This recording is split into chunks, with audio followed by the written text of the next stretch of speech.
completely unscheduled, unplanned, gotta get it down there to share with you video. Here is my attempt at picture-in-picture. That is my picture, that is me, but you're going to see my hands. Today's quick organizational tip for a Sunday afternoon is re-inking your ink pads. So if you're like me and you do a lot of stamping, the ink pads get to the point where they need re-inking. And I'll show you kind of what I mean. First off, when you have the newer style ink pads, you want to press at the top. That just releases the compact, and then you slide this in place. The reason it's all yellow on the inside is because I used it with a blender pen, so I squeezed some ink in there.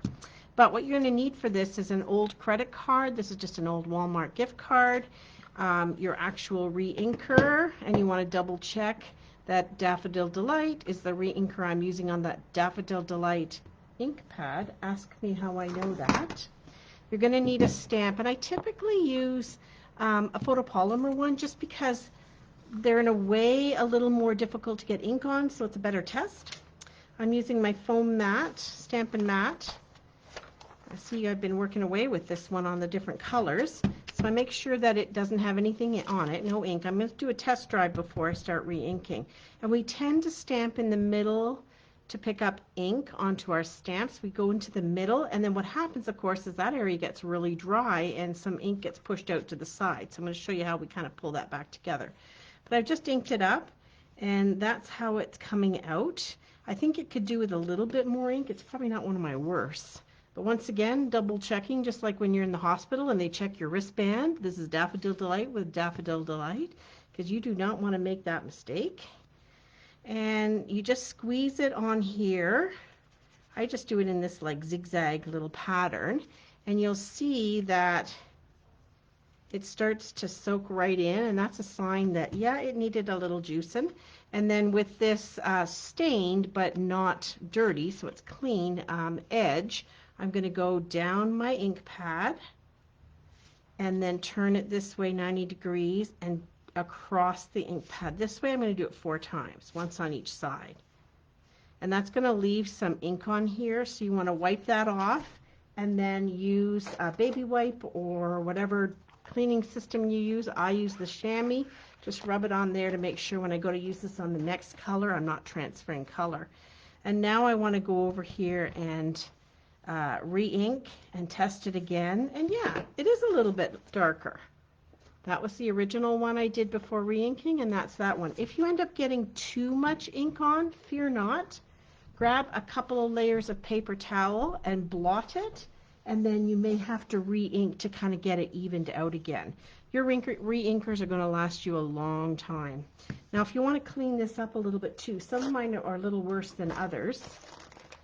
So I'm going to grab a baby wipe, just what I bought at, looks like the grocery store, and just with my thumb on the edge of the baby wipe, I'm just going to wipe it down the edge to try to remove any of the excess little bits that have leaked out.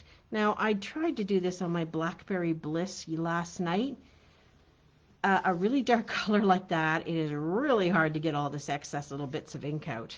But on the lighter colors, somehow it's just a little bit easier. Otherwise, I just ended up spreading Blackberry Bliss everywhere and decided it's not worth it. Okay, so that kind of cleans it up. And then I'm going to close it. You might also wonder how I have yellow down the inside of mine and you don't. When you get your ink pads, there's a sticker on the back, and on the sticker has 4 different strips in different languages. I think it's 3 languages. So I put the English on the end so I can see it when it's stored on my shelf, and I put the blank one on this little edge here. Just a little organizational tip. Now some of mine were a little worse for wear in having some ink or some adhesive around the top and front of it. So I just kind of use this. It's all plastic coated, so I just use the baby wipe to clean that up. Careful on the back if you're doing the same though, because sometimes you just end up, you get those little icky bits, but sometimes you end up just moving that black ink around down there, and that's not so great. So there we have it. There's my ink pad re-inked and fixed up. I'm going to clean off my stamp and get ready to go do the next.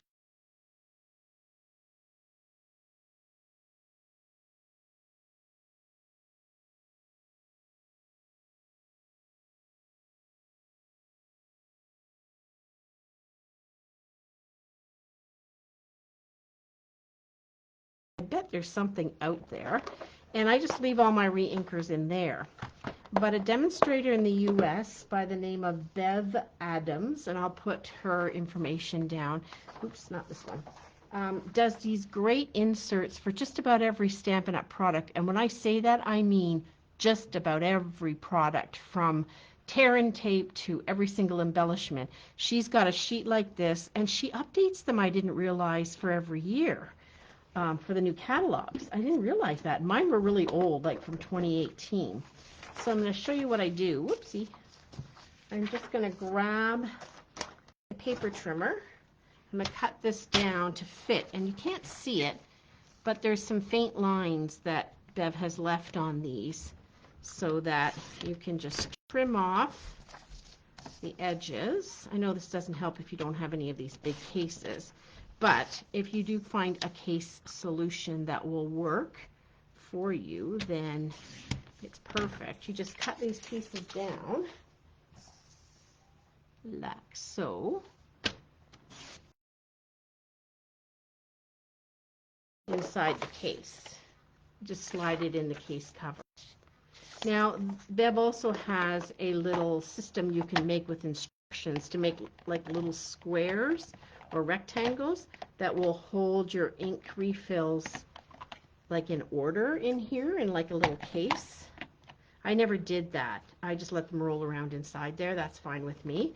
But that's something you can do there. But what I love that she also has is the same thing for all of our Stampin' Write markers. So this does not work for the Stampin' Blends because this case, which is our stamp case, and you can get them, this case doesn't hold blends, but it does hold them. Hi, Mark. I'm just popping in here doing an organization.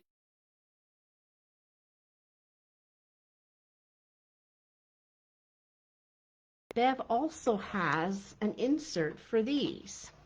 So first of all, the cases are 4 for $11. You can order them through me, through my store. There's my host code. If you want to order it yourself, let me know. And you get 4 for $11. And then you just print this off in your color printer. And it, again, on the marks, just like I did the other one. And this will slide in the case. And then you have a case to put your markers in. So I have one for each of my color families. And then for the in colors, where there's 5 of each 2-year set, that's 10 that fit in there. So I have one box for in colors. And I store mine, never store them standing up, because that is not the way you want to store a marker, right? You want it to be flat. So I store them this way on my shelf. So on my shelf, I've got my refills, which it's okay to stand them up. I have these guys horizontal. And then I have all of my ink pads for that color in a row. Because if you've never been to my stamp room, I have vertical storage. I have DVD case stands.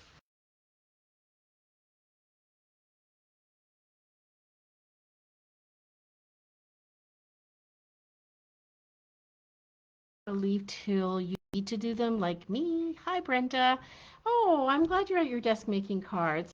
I just did a quick tutorial on how to re-ink your ink pads and where to get some really great resources by a US demonstrator by the name of Bev Adams. So I'll put her information in with this live, and you'll see it down there so you can go and check out all her amazing organizational stuff. Alrighty, I'm going to get back to crafting and finishing re-inking the rest of my ink pads, and I wish you a lovely Sunday. Take care. Bye for now.